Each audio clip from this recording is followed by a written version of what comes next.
could go Well, there. imagine what more you could accomplish for the Lord if you actually felt good. Yes. If you actually got enough sleep. Yes. If you actually ate what you were supposed to eat. If you actually maybe went to the gym, or don't go to the gym. Go out and walk. Walking is great for you. Welcome to the Todd Leadership Podcast. Like and subscribe wherever you listen to this content and share it with a friend. Okay, Pastor Todd. So we are back this week. And this week, I think we should talk a little bit let's talk about some habits of a healthy leader. Okay. And maybe not just healthy habits, just habits in general. What can you give us? Where are some good places to start? Because you have to have habits in order to be an organized leader. So break that apart for us. So, there's a lot of different ways you can go with habits, but I think the habit that most leaders struggle with the most is rest. Oh, yes. We are created to rest. And most of the time, our culture has told us work. And if you're not work, you're lazy. And so, we feel the bent, especially, I think it's more so with men. I can only speak to men. Maybe the ladies feel the same way. If you sleep in or you sleep or do this or do that, you're lazy. Mm-hmm. But studies will tell us that men, I don't know, I've not researched for women, so maybe you can speak to it, but adult men need at least about 7 hours of sleep at night, anywhere from 6 to 8 hours. So I hit that. My goal every night is seven hours of sleep. But even that, if I get 7 hours of sleep, I still could do well if I get one night that's 9 or 10 hours of sleep at night. Now, I wear my Apple Watch. This is not an ad for Apple, but Apple definitely does not pay the podcast. But Apple, if you'd like a promotion spot, we'll take your dollars. But my watch, it tracks my sleep. And because I care about those things, I also have a, it's called Athletica. It's an app that's on here that tracks my workout, and it tracks the load that's on my body. And it also tracks my stress. And so it tracks my cardiovascular rate to see where it is and how tired I am.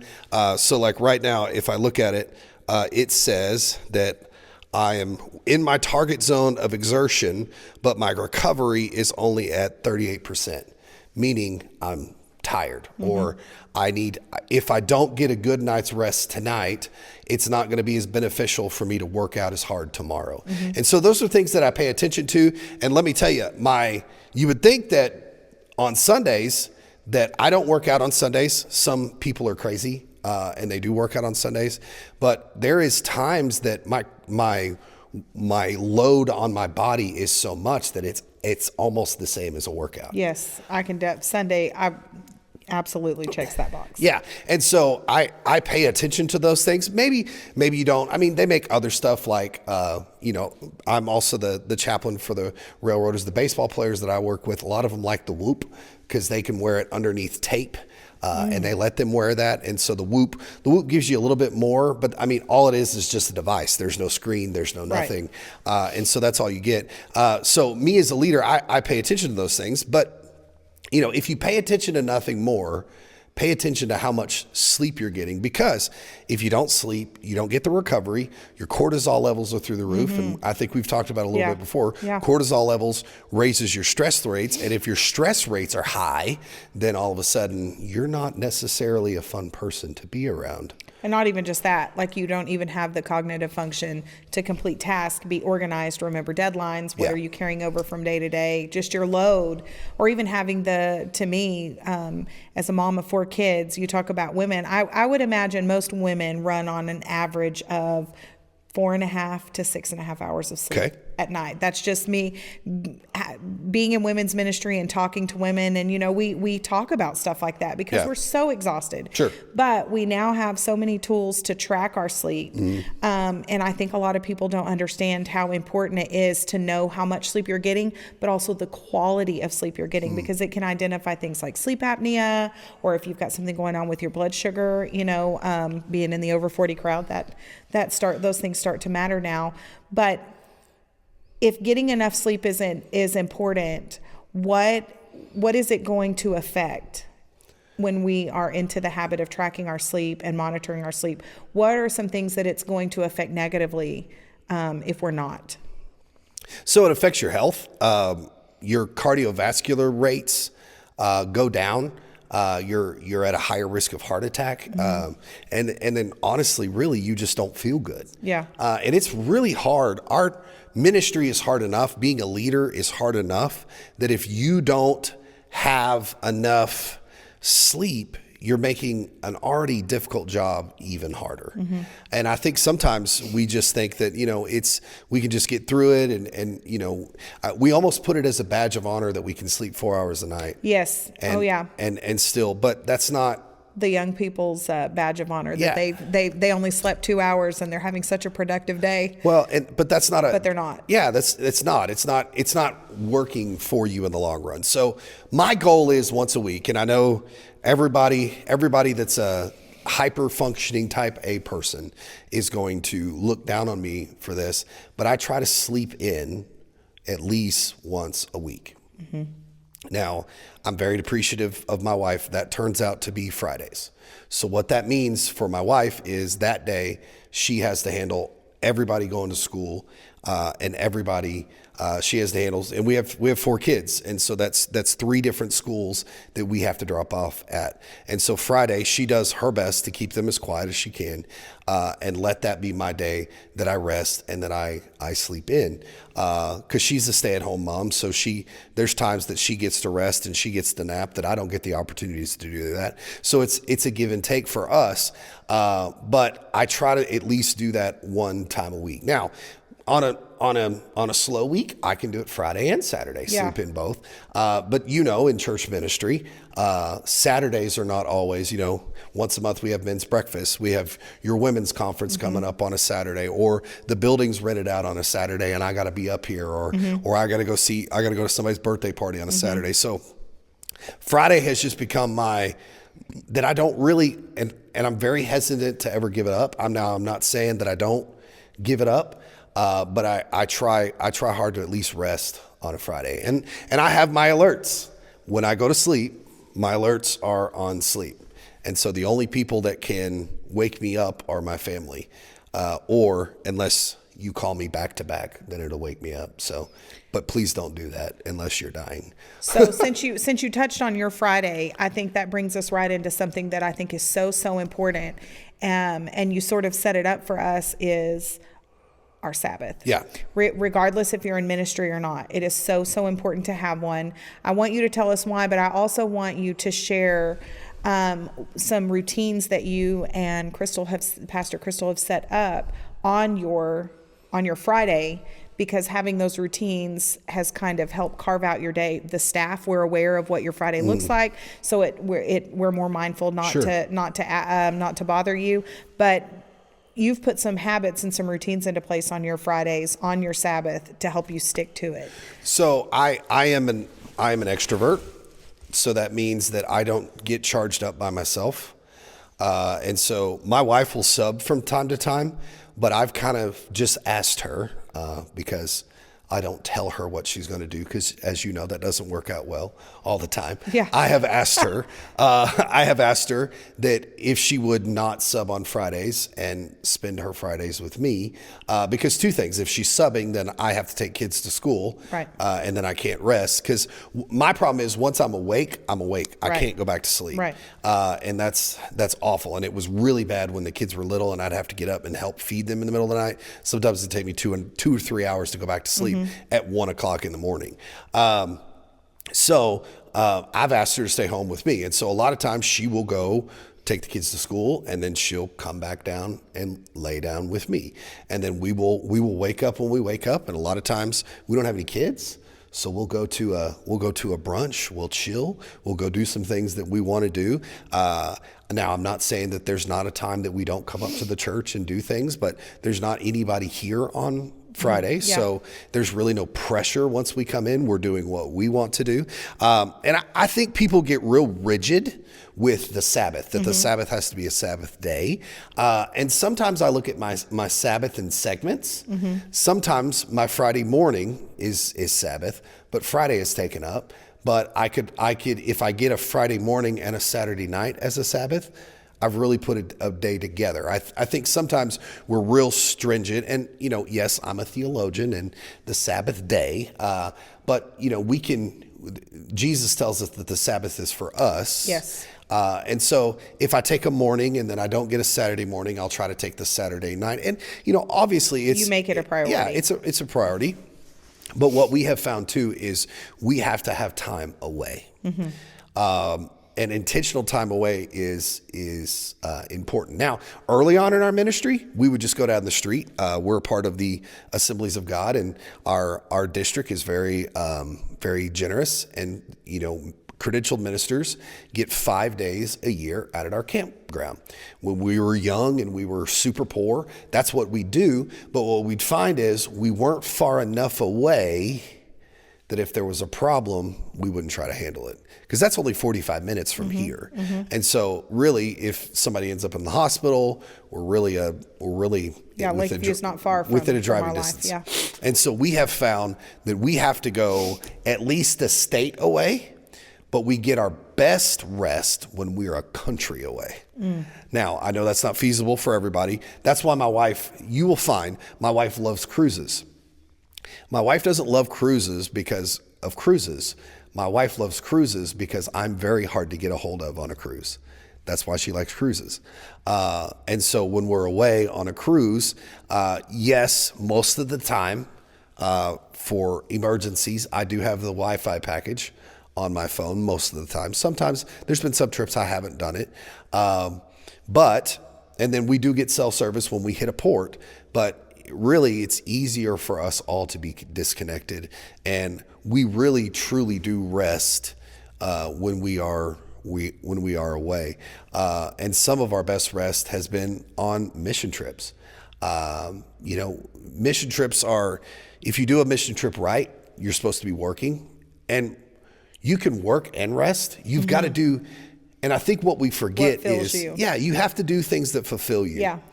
Some of us can just lay on the couch and be fulfilled. I am not one of those people. Mm-hmm. If I'm laying on the couch, I feel like a slob. Yes. I feel like I'm not doing anything. I feel like I'm not being productive. And so I have found in order to rest, I have to do things that fill me up. For instance, during the fall, a lot of times you'll find me hunting. You're not doing anything hunting. If you've ever been hunting, I do what's called first world hunting, meaning we have feeders and blinds, and I just sat there waiting on dumb animals to walk up and get dinner, and then I take their life. And if you're listening and you're not pro deer hunting, I would just tell you, do your research, because if we don't kill deer, then they'll die of disease. Would you rather them die quickly by my hand or die slowly? And a delicious, necessary source of protein. Yes, and we've shared some of that with you. But that, I honestly, some of the best visions that I've gotten from the Lord have been in those times where I'm away, just sitting in the deer blind, and just listening to the world. I'm not saying I'm not scrolling on TikTok, but it's a lot quieter out there than it is here in Cleveland, Texas. Well, and there's not a need for you. It's your time. Right. Well, and I'm glad you touched on that, because as someone who is an extrovert and married to a super duper champion of naps and rest time, we have struggled navigating that, because sometimes I find myself saying, well, if I could just be more like Justin, I could relax. I could. And he tells me that you just need to relax. I'm like, I don't even like that word. Yeah, I wish I could.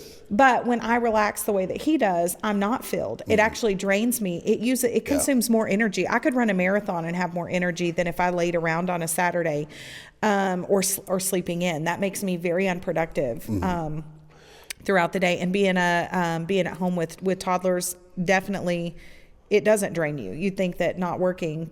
Oh no! You're feeling great and rested all the time. You're not. You're just constantly exhausted. I tell Crystal all the time, I'd rather go to work than to be at home with the kids all day. Well, and as a mom, that's 50-50 for me. But what I have seen is that for my Sabbath, for my rest time, being someone who part of my job most of my job is actively discipling other people and connecting with other people. if it's not structured, it will not be a Sabbath for me.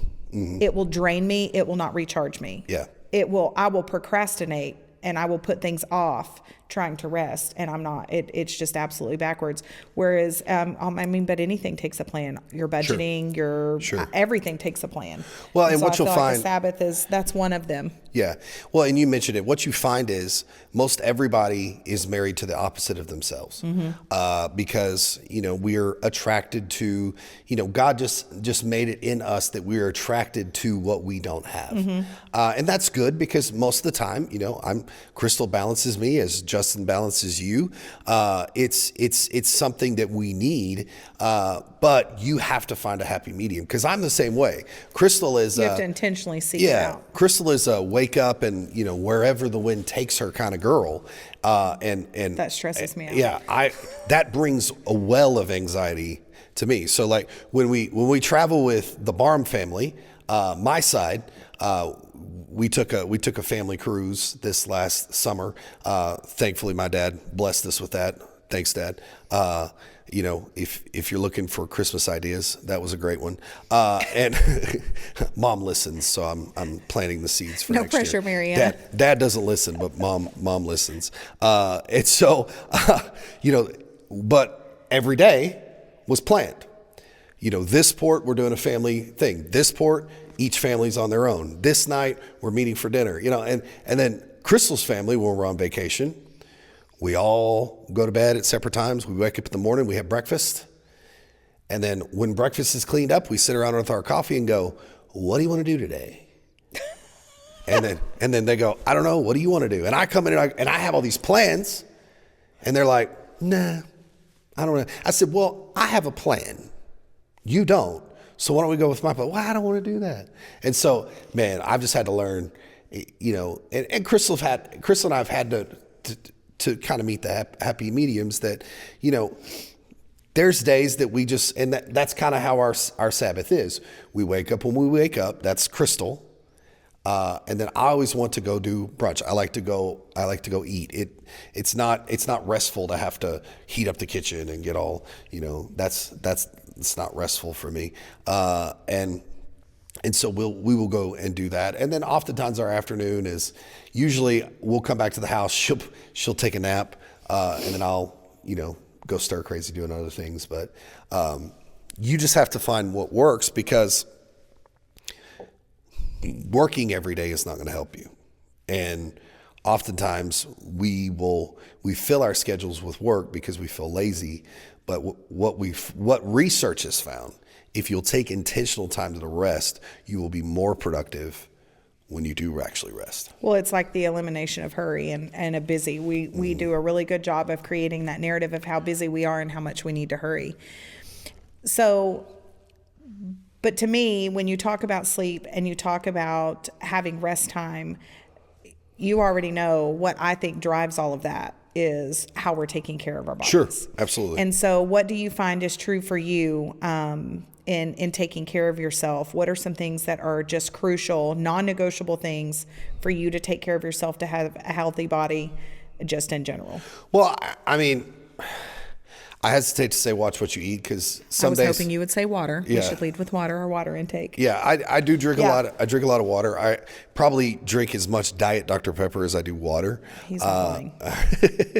I will say I've started a new little regimen here lately that I'm drinking less Diet Dr. Pepper just as an outcome. I'm drinking more water. Oh, we're so proud of you. Yeah. Okay. So I have noticed some benefits of that, but. I would say 3 things are important. Number 1, watching what you eat. I'm not saying you can't have I'm not saying you can't have what you want. I'm just saying if you focus on, for me, it's just focus on protein because if I don't have protein, I get hungry.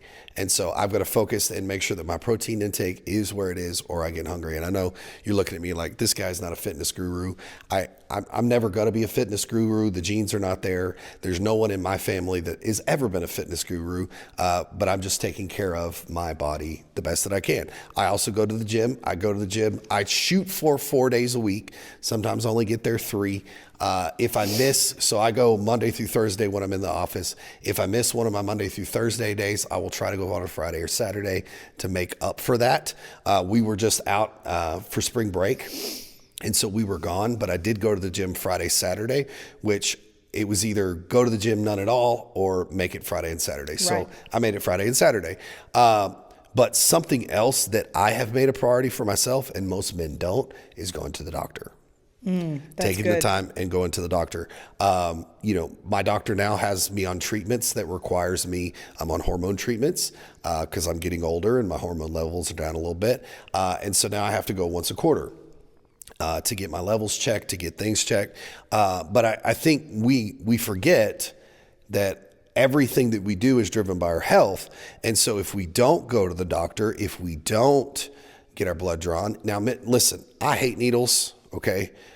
April has heard the stories. You have not heard all the stories, but I pass out with needles. Okay. It's not something I'm ashamed We're of. on standby as a staff if Crystal's not available. Yeah, I have to let them know. I have to let the staff know that, hey, I'm going in for blood work this day, which I'm going in for blood work on Monday anyway. I have to let them know that I may need them to pick me up because I may pass out and they may not let me leave.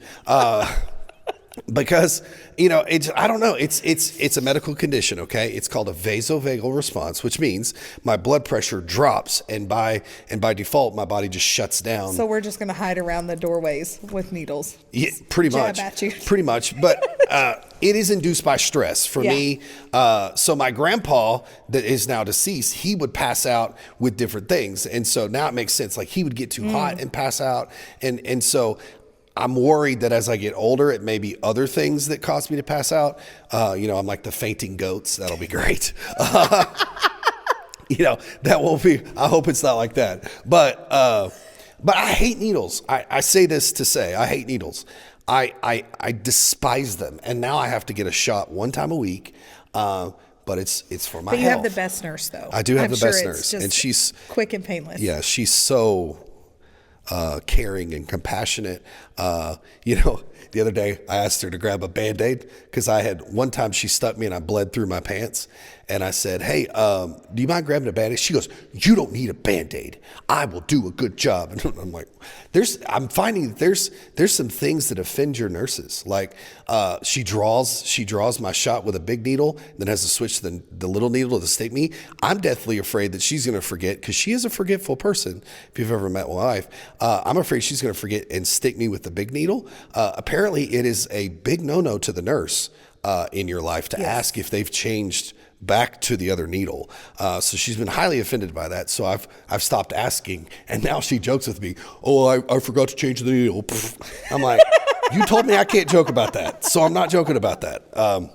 So anyway, I say all that to say this is a long tangent on I don't like needles. It takes everything in me to go to the doctor, but now I have to get my blood drawn every quarter. And sometimes if my levels are where they need to be, he'll let me go 6 months. He'll never let me go more than 6 months. But if you can't remember the last time that you went to the doctor, had not blood even for your taken, yearly. have a long panel of things that you don't understand checked, then you need to go do it. Because I guarantee you, our diets, the way we live our lives, how the high same our diet stress is. there is something that is off in your body that, you may just need, all of us need vitamin D because we don't stay out in the sun enough. And even that makes you tired. But as you're getting older, levels get out of whack. And if you don't feel good, you can't be a good leader. But oftentimes you just think you're tired. Like for me, with my hormones, I was having trouble getting out of bed, and that's not me. But now that I'm getting my shots, I don't miss a day in the gym. Why? Because I have the energy that I need. Yeah. Now it's created some other things, and my levels have gotten out of whack, but that goes back to, Well, it's a process. You It's have a to process. be committed to it. Yeah. Well, and you touched on something which we know from the statistics that you've shared with the staff, that most ministers are male.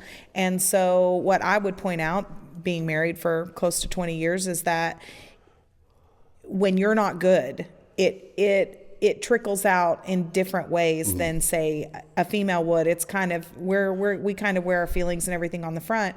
And so when you're not feeling good, it affects everything. But you touching on going to the doctor, between our diet, the soil depletion, the nutrient deficiencies, and all the things, sometimes just a nutrient deficiency, just one is all you need, or just your hormones just need a chronic season of stress has just knocked your testosterone out and driven your cortisol up. It's just usually a small adjustment. And even if it is a big adjustment that you need, you still have to dedicate that time. Like, not to throw Justin under the bus, he would laugh, and he is very busy. He works a lot of hours, but he needs to go back and have another lab draw done.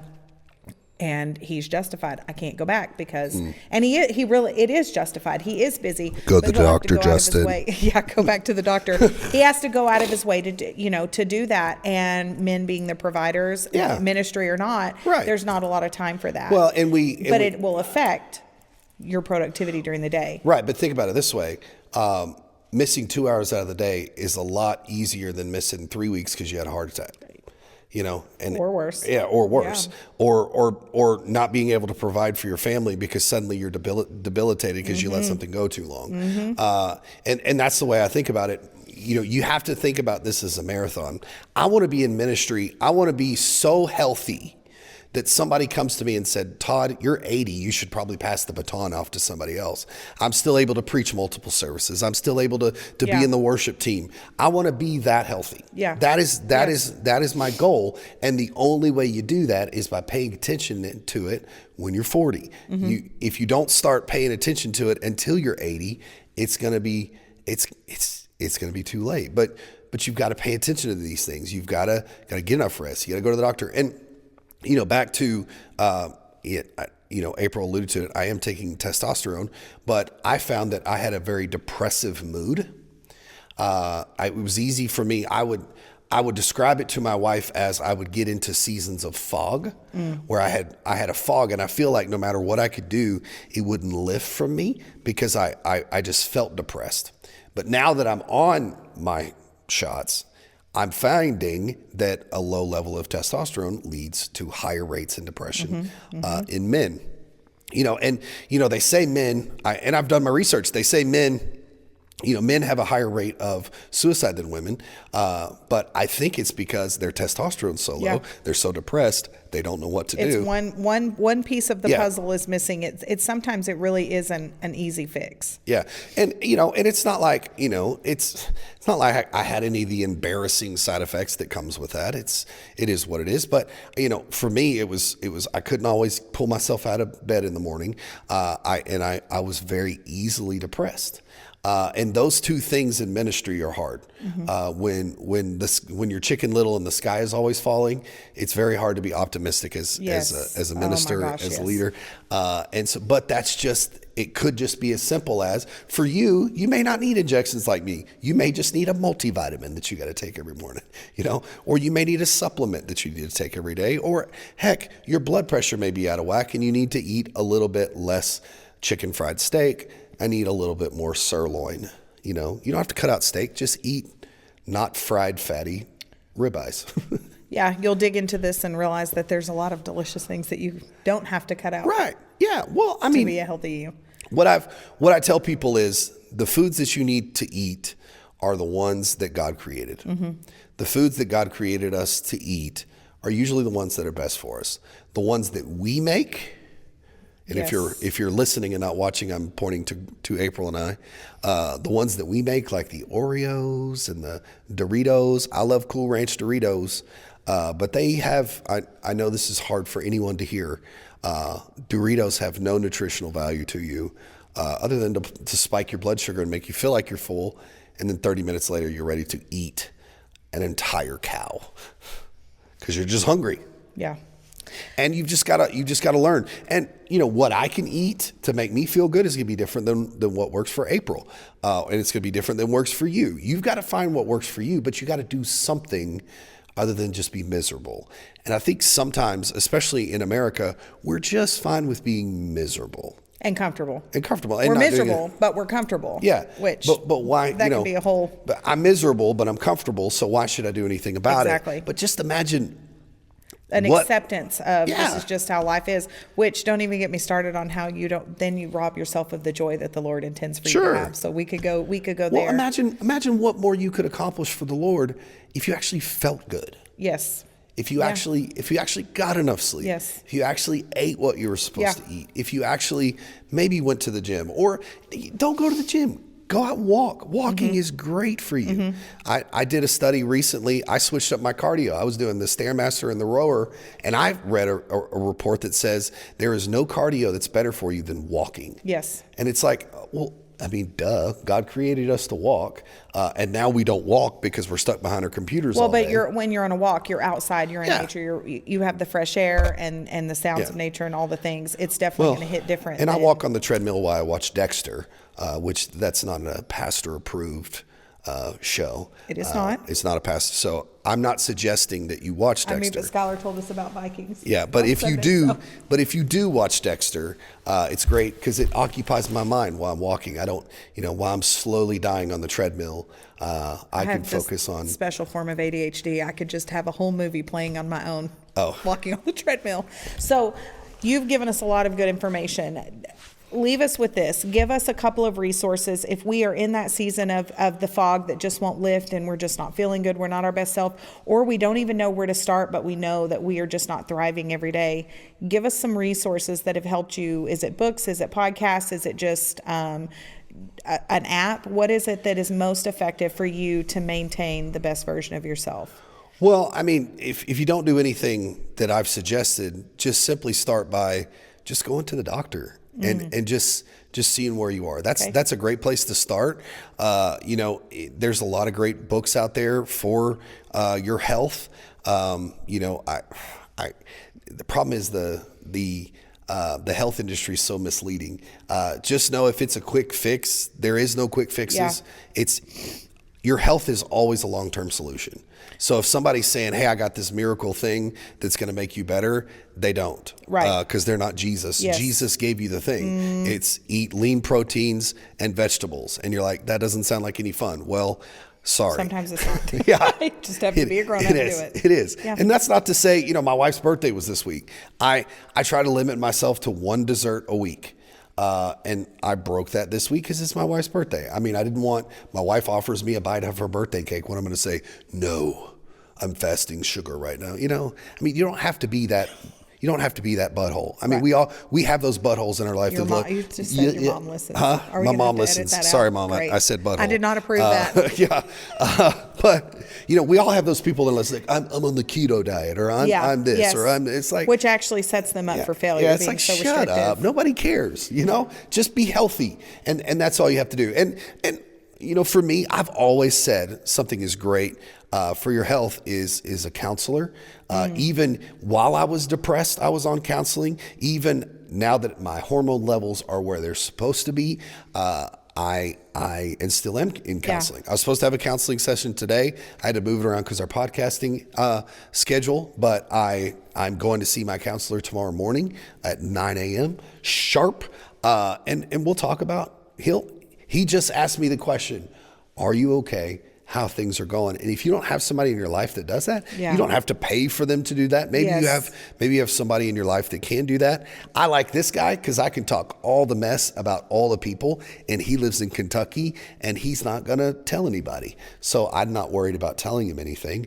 I can go and complain about how mean April is to me, and he's he's well versed. He's not going to call April and say, listen, do you know what Pastor said about you? He'll try to help me, try to fix me. So, but a book that doesn't necessarily touch completely on a healthy you, but it's a great starting place. And it's one that you share with all the staff and interns when they come on is Atomic Habits. Yeah, because it's about starting small and stacking the habits. And there is some things in there about what he had to do with his health and everything. But you need a plan. You need somewhere to start it. And I mean, there's no point in starting tomorrow. You might as well start today. Right. Well, and don't try to do too much at once. Yes. Oh, yeah. Don't quit when you fail the first time. Yeah, I've said that before. I mean, we can handle changing about one thing a month. And if you do something for a month, usually you've done enough. I think they say it takes up to 60 days to create a new habit. But only try to do, like, if you're going to quit caffeine, only try to quit caffeine. Don't quit caffeine and eat healthy and walk 6 days a week. I mean, no one's gonna like you. because you're going to be a very intolerable person. But all these habits that I talk about that I do, I didn't start them all at once. Yeah. It's very hard to go and hit the gym and then instantly change your diet at the same time, because now you're more hungry than you were before, because now you're burning more calories and your body's like, what the crap? You've not moved at all in your life. And now all of a sudden you're moving and you're burning more calories. And so, maybe 1 month hit the gym, maybe the next month start eating healthy, and just start tracking those habits. And some of your habits will motivate. Once you start seeing success, you'll be motivated to do other things, because that positive reinforcement really helps a lot too. Okay. So what's the habit when they're going to bed tonight and waking up in the morning? What's the first thing that they should start with? Well, as the pastor is talk to the Lord, I got to say that, but I would tell you, what better way to ground yourself? Yeah. Right off Talk to the start Lord. day? But as far as your health goes, I would say the one thing to start with, if you do nothing else, is if you haven't gone to the doctor in a long time, go to the doctor. Okay. Everybody needs to make a doctor's appointment. Yeah, make a doctor's appointment, and if they don't check your blood, push them. Say, hey, I want the works. Do all the blood tests, do all the things. I need to know what's going on. If you're a man, have them check your PSA. If you don't know what that is, Google it. I'm not going to explain it to you here. I come from a long line of prostate cancer survivors, so I have to ask for that too. But and if you're a woman, get your woman screenings. I'm not a woman, so I don't know all the woman screenings. But go, if you haven't gone in a while. Go to the doctor. See what you've got going on. And you got to look under the hood and see what lights are on your dashboard before you can even start trying to fix it all. That's good. Okay. All right. Well, you've given us a lot to consider. Thanks for your time, Pastor Todd. All right. We'll see you next time. Thank you for listening to the Todd Barham Leadership Podcast. If you're watching us on YouTube, press subscribe. If you're listening to us on any podcasting platform, you could rate and review us. That would really help out the show. We'll see you next time.